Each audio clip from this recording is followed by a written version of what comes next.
Summer holidays வந்தாச்சு, நம்ம GT Holidays வந்தாச்சு. GT Holidays, South India's #1 travel brand. ஆச்சி பாதாம் ட்ரிங்க். ஆச்சி பாதாம் ட்ரிங்க் ஒன்னு வாங்கினா ஒன்னு ஃப்ரீ. நக்கிரன் நேயர்களுக்கு வணக்கம். தமிழ்நாடு அரசுக்கும் ஆளுநருக்கும் மீண்டும் மோதல் அப்படிங்கிற நிலைமை தான் இப்போ பரபரப்பாக பேசப்படுகிறது. இந்த அரசியல் சூழ்நிலை குறித்து நம்மிடம் கருத்துக்களை பகிர்ந்து கொள்ள இணைந்திருக்கிறார் ஆஸ்திரேலியாவிலிருந்து அண்ணாமலை மகிழன் அவர்கள். வணக்கம் சார். வணக்கம். வணக்கம். மசோதாக்களுக்கு ஆளுநர் ரவி ஒப்புதல் வழங்கலை அப்படின்னு சொல்லி உச்சநீதிமன்றத்துக்கு போன அந்த விவகாரம் எல்லாம் உங்களுக்கு தெரியும்.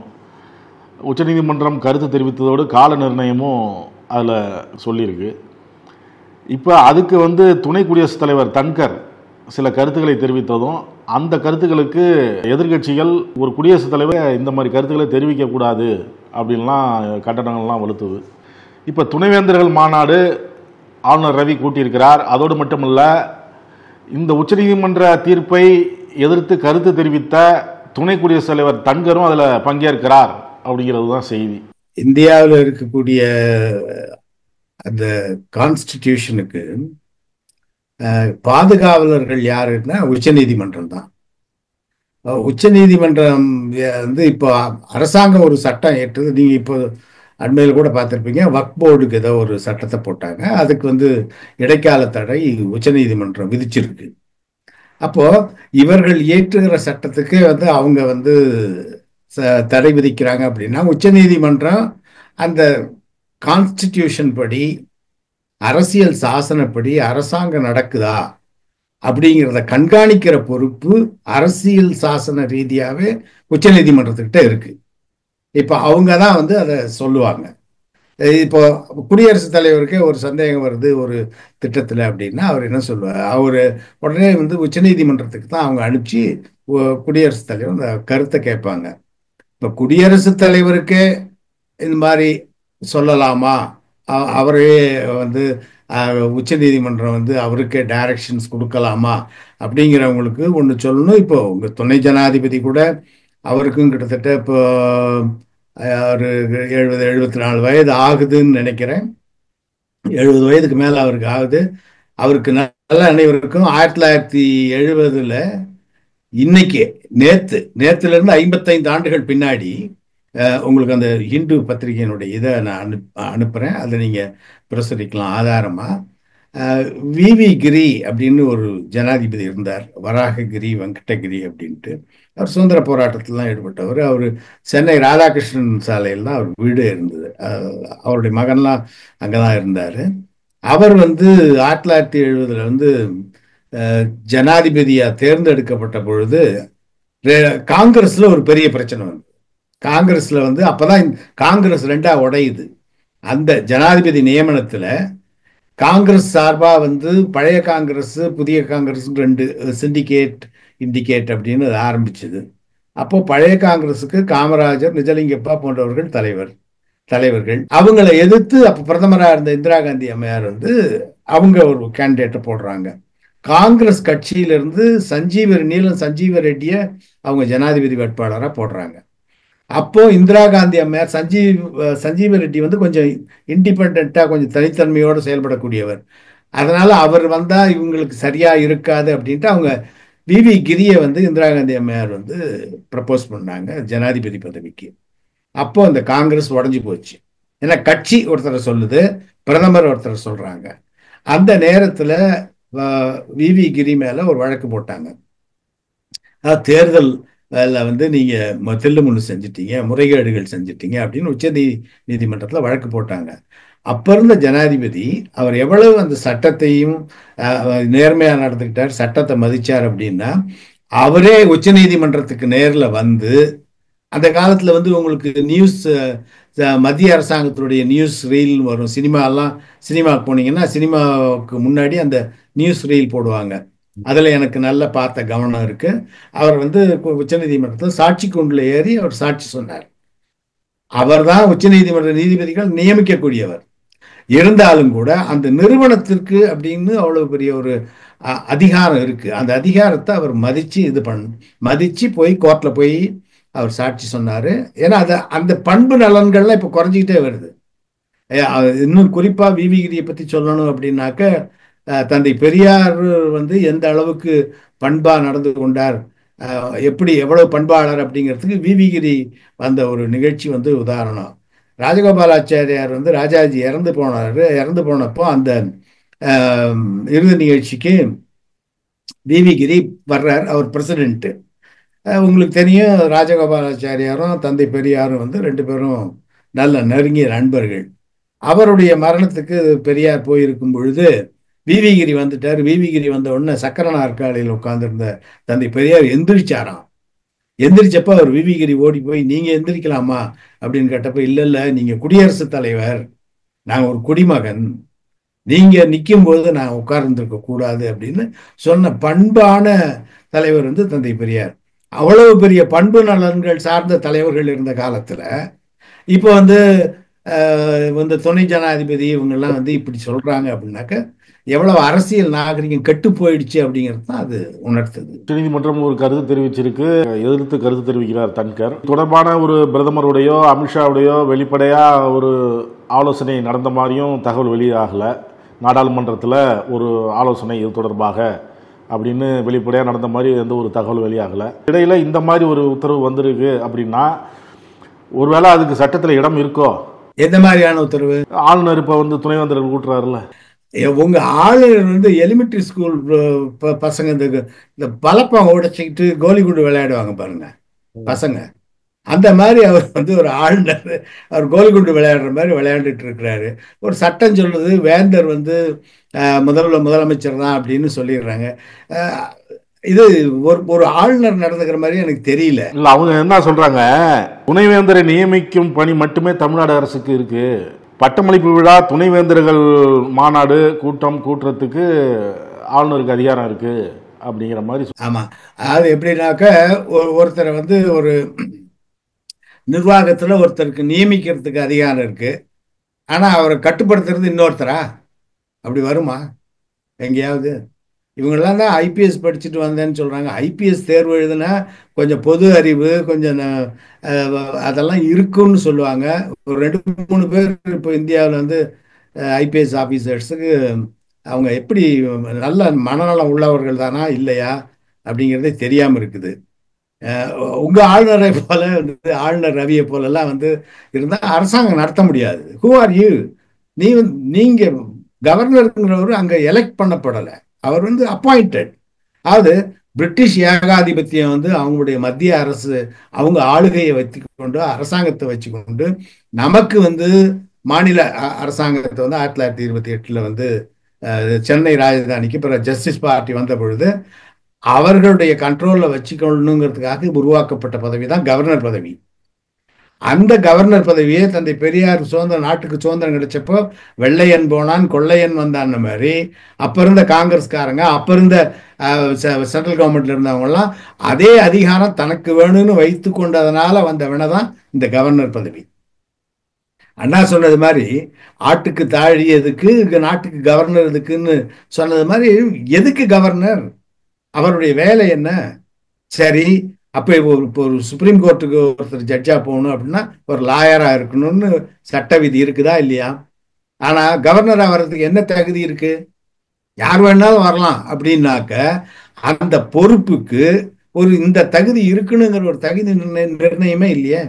அதனாலதான் இந்த மாதிரி ஆட்கள்லாம் வந்து கவர்னர் ஆகிறாங்க. இதை வந்து ஒரு மத்திய அரசாங்கம் வந்து இந்த மாதிரி செய்தாக்க யார் ஒற்றுக்கொள்வா? இப்ப மத்திய அரசாங்கம் வந்து ஒரு சட்டத்தை பாஸ் பண்ணி ஜனாதிபதிக்கு அனுப்புதுன்னு வைங்க, ஜனாதிபதி வந்து அதை கிடப்பில் போட்டு வச்சிருந்தா மத்திய அரசாங்கம் சும்மா இருந்துருமா?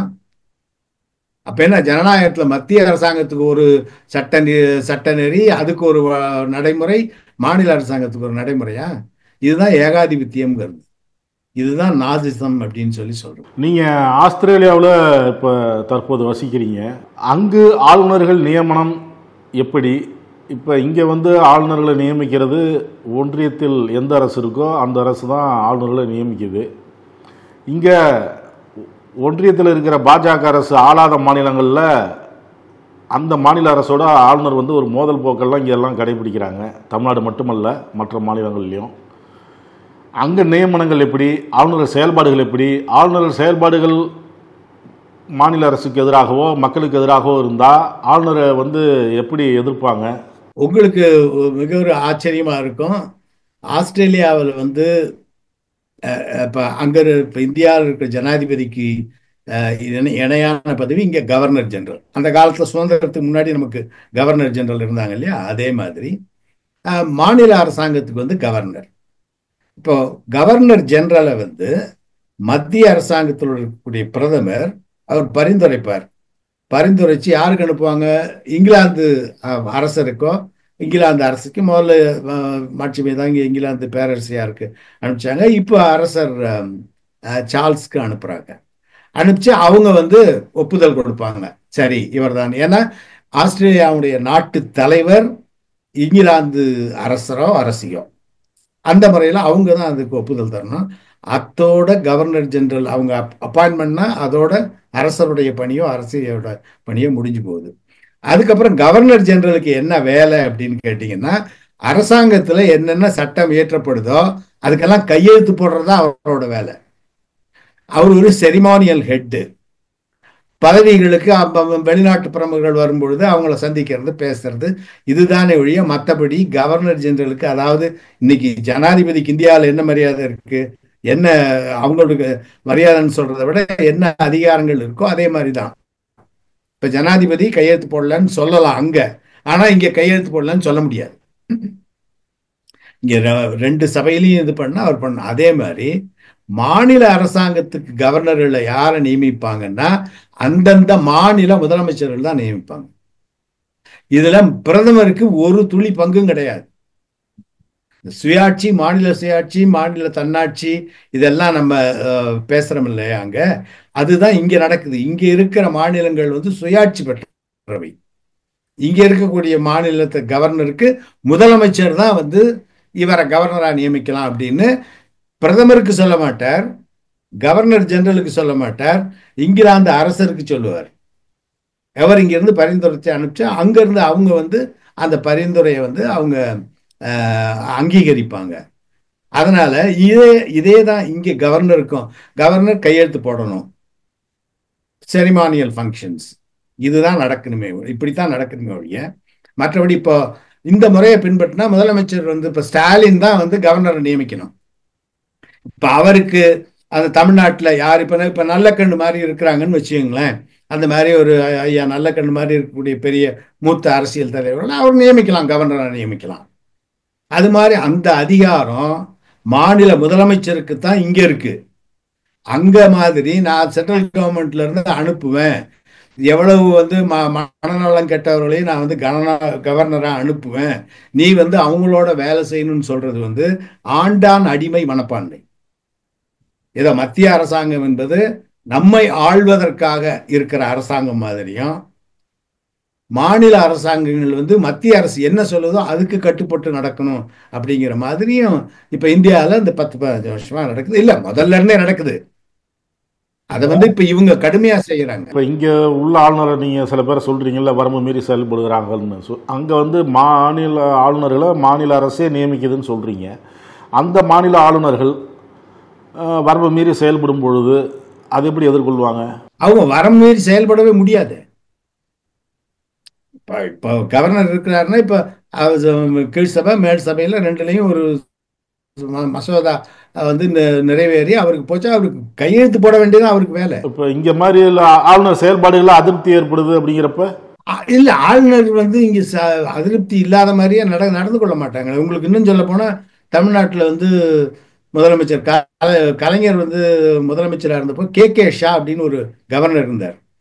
அவர் கே ஷாங்கிற பேரை வந்து கலைஞர் கருணாநிதி ஷா அப்படின்னு சொல்லுவார். அந்த அளவிற்கு கவர்னர்கள் வந்து முதலமைச்சர்களோட ஒத்து போய் இருந்த நாடுதான். இப்போ பிஜேபி ஆளுகிற மாநிலங்கள்ல இந்த மாதிரி கவர்னர்கள் யாராவது செய்யறாங்களா? அந்த நாட்டில் அந்த மாநிலங்கள்ல சட்ட மசோதா இது அவங்க ஏற்றலையா? அதெல்லாம் செய்யறாங்கல்ல. அதாவது இவங்களுக்கு தொந்தரவு கொடுக்கணும் அப்படின்னா இந்த மாதிரியான இது வந்து ஒரு அரசியல் நாகரிகம் இல்லை, மத்திய அரசாங்கத்துக்கு இல்லை, பாஜகவுக்கும் அந்த மாதிரி ஒரு நாகரிகம் இல்லை, கவர்னரா வந்திருக்கிற RN ரவிக்கும் அந்த மாதிரியான நாகரிகம் இல்லை, அடிப்படை பண்பு நலன்கள் இல்லை. காலேஜில் போயிட்டு ஜெய் ஸ்ரீராம்னு சொல்ல வைக்கிறது, இதெல்லாம் என்ன பைத்தியக்காரத்தம்? அப்ப கிறிஸ்தவ கவர்னர் வந்து இயேசுவே வாழிய அப்படின்னு சொல்லலாமா? அப்போ ஒரு முஸ்லீம் கவர்னர் வந்து அல்லாஹை பத்தி பாடங்களை சொல்லலாமா? இதெல்லாம் பைத்தியக்காரத்தனம் இல்லையா? இப்போ அங்கே இருக்கிற கவர்னர் ஜெனரல் போன்றவர்கள் வந்து தன்னிச்சையாக எந்த ஒரு முடிவும் எடுத்து செயல்படலையா? அரசை எதிர்த்து செயல்பட்டுருக்காங்க. இங்கே ஆஸ்திரேலியாவில் அது நடந்திருக்கு. 1975 காஃப் ஃபில்ட்லம் அப்படின்னு சொல்லிட்டு ஒரு பிரதமர் இருந்தார். அப்போ இருந்த கவர்னர் ஜெனரல் வந்து அவர் இந்த மாதிரி தான், ஆர் என் ரவி மாதிரி ஒரு ஆள். அவர் என்ன பண்ணார், ஒன்று டிஸ்மிஸ் பண்ணுறேன் அப்படின்ட்டு அவரை பிரதமரே வந்து டிஸ்மிஸ் பண்ணி ராணிக்கு வந்து கடிதம் எழுதிட்டார். அரசாங்கத்தை டிஸ்மிஸ் பண்ணிட்டார். ஏன்னா அரசாங்கம் பாஸ் பண்ணுற மசோதாக்களை மேல் சபை வந்து அங்கீகரிக்கவே இல்லை. அங்கே வந்து அது அந்த மசோதா பாஸ் ஆகவே இல்லை. ஒரு மாதிரி பிரச்சனை வந்த போது இந்த அரசாங்கம் இந்த பிரதமர் வந்து செயல்படுறது சரியில்லைன்னு சொல்லிட்டு கவர்னர் ஜெனரல் டிஸ்மிஸ் பண்ணார். ஆனால் இங்கே கவர்னர் ஜெனரலுடைய பதவிக்காலம் 5 ஆண்டுகள். அவர் 3 ஆண்டுகளுக்கு மேலே இங்கே அந்த கவர்னர் ஜெனரல் பதவியில் இருக்க முடியல. மக்கள்லாம் அவரை எதிர்த்து போராட்டம் பண்ணாங்க. போராட்டம் பண்ணி கடைசியாக வீட்டுக்கு போனது கவர்னர் ஜெனரலும் வீட்டுக்கு போனார். எல்லா இடங்கள்லையும் அதிகார வரம்பை மீறி நடக்கக்கூடிய செயல்கள் நடந்திருக்குது. ஆனால் அதுக்கு எதிர்விளைவுகள் அங்கே நடந்திருக்கு, இங்கே நடந்திருக்கு. ஆனால் இந்தியாவில் அது நடக்கலை. இப்போ ஒரு ஆளுநர் இப்படி செய்கிறாருன்னா அதுக்கு எதிர்விளைவுகள் நடக்க மாட்டேங்குது. எல்லாருக்கும் தெரியுது, மாநிலத்தில் மக்கள் வந்து திமுக அரசாங்கமோ அதிமுக அரசாங்கமோ காங்கிரஸ் அரசாங்கமோ அல்லது ஈவன் பிஜேபி அரசாங்கமோ இருந்தால் கூட அவர்கள் தான் தேர்ந்தெடுக்கப்பட்ட அரசாங்கம். அவங்களுக்கு தான் மக்களுக்கு என்ன செய்யணும் ஏது செய்யணும்னு தெரியும். அவங்க செய்யறாங்க. அதுல வந்து இவருக்கு வந்து கவர்னருக்கு வேற வேலையே இல்லை. அவருக்கு என்ன, அவர் என்ன பெரிய அறிஞரா? கவர்னர் பதவிக்கு வர்றவங்க என்ன மக்கள் எல்லா மாநில மக்களை பற்றியும் நல்லா தெரிஞ்சிட்டு வந்திருக்காங்களா? முதல்ல அவங்களுக்கு நார்த் இந்தியாவுக்கும் நமக்கும் ஒரு பெரிய வேறுபாடு உண்டு. உணவுல வேறுபாடு, உடையில வேறுபாடு, பண்பாட்டுல வேறுபாடு, திருமண முறைகளில் வேறுபாடு, இதெல்லாம் இருக்கு. இப்படியெல்லாம் அவங்க அங்கேருந்து இங்கே வரும்போது இங்கேருந்து ஏதாவது கற்றுக்கிட்டு போகணுமே ஒழிய அங்கேருந்து வந்து எங்களுக்கு பாடம் சொல்லிடுறது அல்லது அந்த மக்களுக்கு பாடம் சொல்றதெல்லாம் கூடாது. ஆனால் உலகத்தில் பல இடங்கள்ல அது மாதிரி நடந்திருக்கு. நடந்ததுக்கு எதிர்விளைவுகள் நடந்திருக்கு. ஆனால் தமிழ்நாட்டை பொறுத்த வரைக்கும், இந்தியாவை பொறுத்த வரைக்கும் பிஜேபி இல்லாத மாநிலங்களில் ஆளுநர்கள் போடக்கூடிய ஆட்டத்தை பிஜேபி மத்திய அரசாங்கம் ஊக்குவிக்குது. அதுதான் வந்து வெளிப்படையாக தெரியறது. அதில் உச்சநீதிமன்ற தீர்ப்புக்கு அப்புறம் தங்கர் தெரிவித்த கருத்து, அதோடு மட்டும் இல்லை துணைவேந்தர்கள் கூட்டம் முதலமைச்சர் நடத்தலாம், நியமனம் எல்லாம் முதலமைச்சர் செய்யலாங்கிறப்ப இவர் வந்து ஒரு கூட்டத்தை நடத்துகிறார். அப்படிங்கிறப்ப நியமனம் ஒருத்தரவு செய்கிறதும் அவங்கள கண்டிக்கிறது இன்னொருத்தவங்களும் ஆலோசனை சொல்கிறது இன்னொருத்தவங்களுங்கிறது எப்படி சரியாக இருக்கும்? இது வந்து அடிப்படையே சரியில்லை இவங்க போகிறது அப்படிங்கிற ஒரு கருத்தை தெரிவித்ததோடு, ஆஸ்திரேலியாவில் ஆளுநர்கள் நியமனம் எப்படி, அங்கே உள்ள நடைமுறைகள் எப்படி, அதிகாரத்தை அவங்க மீறினா என்ன செய்யலாம், மாநில சுயாட்சிங்கிறது அங்கே தான் சரியாக செயல்படுகிறது, இது போன்ற ஒரு மாநில சுயாட்சியை தான் தமிழ்நாட்டிலையும் இந்தியாவிலையும் கேட்குறாங்க அப்படிங்கிற கருத்தை முன் வச்சிங்க. பல்வேறு கருத்துக்களை பகிர்ந்து கொண்டதற்கு நன்றி. நன்றி. வணக்கம். வணக்கம் நேயர்களுக்கு வணக்கம். நக்கீரன் டிவிக்கு சப்ஸ்கிரைப் செய்யுங்கள். உங்கள் ஆதரவே எங்கள் பலம். ஆசிரியர்களுக்கு நண்பனாகவும் மாணவர்களுக்கு ஆசானாகவும் திகழும் தேர்வு வழிகாட்டி. ஒவ்வொரு பாடத்திற்கும் அனுபவமிக்க ஆசிரியர்களின் துல்லியமான தெளிவான விடைகள். CNC இருக்கு, தேர்வு பயம் எதற்கு? இது தீரன் பப்ளிஷிங் ஹவுஸ் விற்பனை வெளியீடு.